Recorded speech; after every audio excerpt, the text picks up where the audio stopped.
Welcome back. This is Unit 2, Module 2, focusing on the political inputs, the outside influences that have an impact on the American political process. These include our own public opinion and our participation through voting, the institution of American media, the private member group organizations known as political parties, and the varying interest groups that exist all throughout our country and our politics. We begin by looking at public opinion and voting. This is the direct political input that we have an effect on as the citizenry and those who participate within our governmental system.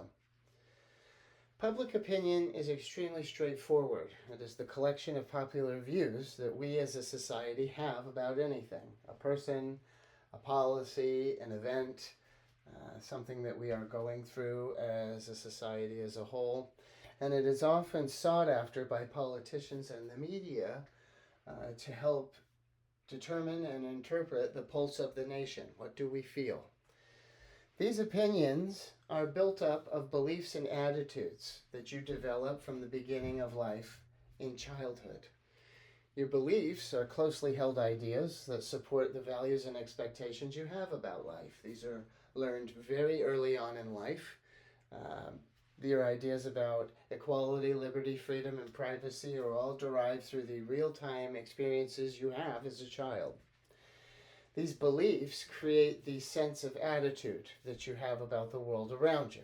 Okay? These are the preferences that you form about your life, experiences, and values. These are how you develop the norms and accepted ideas that you have about society. Okay? This information, the beliefs and attitudes you develop, are what are utilized to develop legislative policy, campaign messages, the propaganda utilized by politicians, the media, and the government at large, and it creates the foundation of our opinions. Okay? Now, as we develop these opinions, we are a part of something known as political socialization. You are being socialized your entire life, even right now, right? Political socialization is always happening to you. We are always being socialized. This is the process by which you are being trained to understand or join in, buy in to what society believes. This is done by your parents out of childhood, your immediate family, the media that you digest, and what you encounter in the environment around you. This is your first form of socialization, what we call new socialization. Then you have institutional socialization. This is what you get mainly from school. This is when you're told to put your hand over your heart, raise your hand when you have to go to the bathroom, that your founding fathers are awesome, that the Constitution is the best document ever written, that the three branches of government are the only way things should be done, right? All of these things that you're taught in school from a very, very young age is a form of socialization. You're being sold into the belief that our system operates well, functions entirely, and that you want to be an active participant within it. Now, because we are always being socialized, there are agents of socialization all around us. We talked about two of them. Your immediate family environment and school are the first encounters you will have of political socialization. This is where you will get your political information, and they will be the sources of how you make decisions on political matters, how you vote, where you donate your time and money, whether or not you support an idea, can usually be affected 90% of the time by these first agents of socialization. You then get them from religious institutions that you join, the friends you make, the media you digest, the jobs you take, the professions you go into, the colleges you attend, the state or region or locality that you live in, and so on. And because there are so many agents of socialization pulling us in different directions, our nation has what is called diffuse support.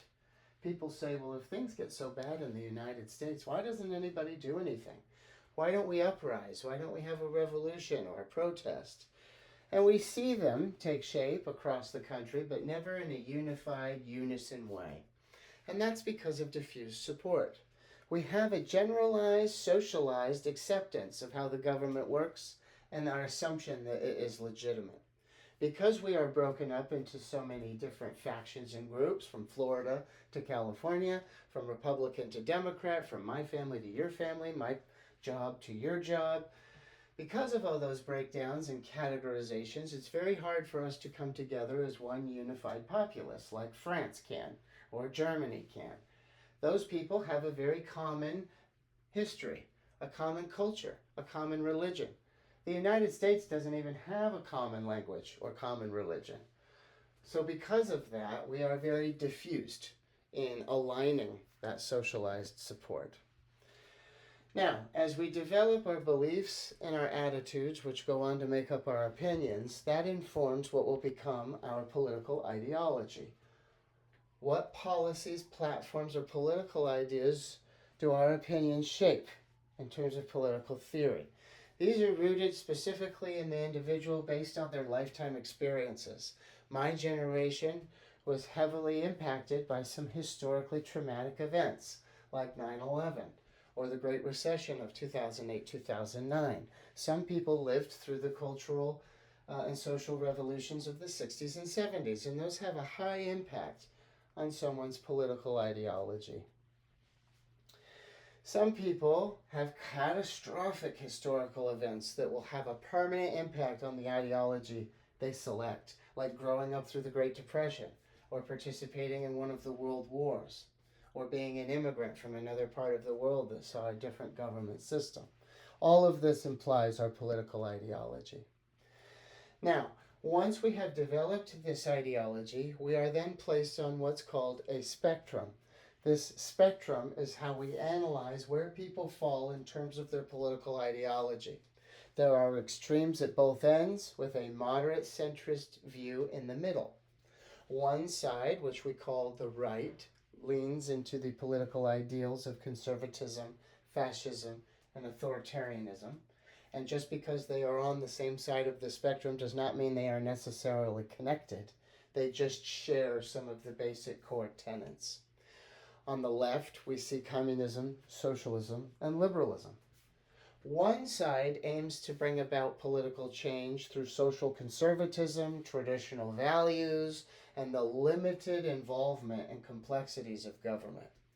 Whereas the other, the left side of the spectrum, focuses on bringing about policy and political change through social equity, diversity in values and perspectives, government and state-sponsored involvement, and even ownership to bring about such change. So when people talk about differing political views and spectrums and ideologies, Republican, Democrat, it's not that they want to go two different directions. Democrats and Republicans want to go the same direction and achieve the same goals. It's simply about how are they going about doing it. So everyone falls on the spectrum in one of these categories. We either fall farther to the left or the right in determination of our attitudes, beliefs, and overall opinions. Now, when we look at a spectrum like this, it seems a little overburdensome and complicated for just our two-party system here in the United States, so we simplified it. And what we've taken is one linear spectrum, and that's why you hear so many references of the left or the right? Because we've made our spectrum linear. If you take on differing attitudes, beliefs, and ideologies from both, you'll fall within that center field. Whereas most people, when they make a decision specifically about abortion, gun rights, taxes, you will start to move to one side of this political spectrum over the other. Now, that political participation affects the way we vote. Okay? Voting is an extremely immense process within the United States of America, despite what many people will tell you about it not being influential or not being important. It is. It is one of the most influential inputs on the political system. So much so that we have derived several protections for such an act, including the 24th Amendment, the Voting Rights Act, the ability and access of online voter registration, or even the NVR Act, or National Voter Registration Act in 1993, which allows you to register to vote anywhere a social security office, the post office, the DMV. Access to voting is immensely important and symbiotic in our political system. As we discuss voting and get into voting as a political input, we will be able to understand how that connects better to our overall public opinion. And that will be in the next video.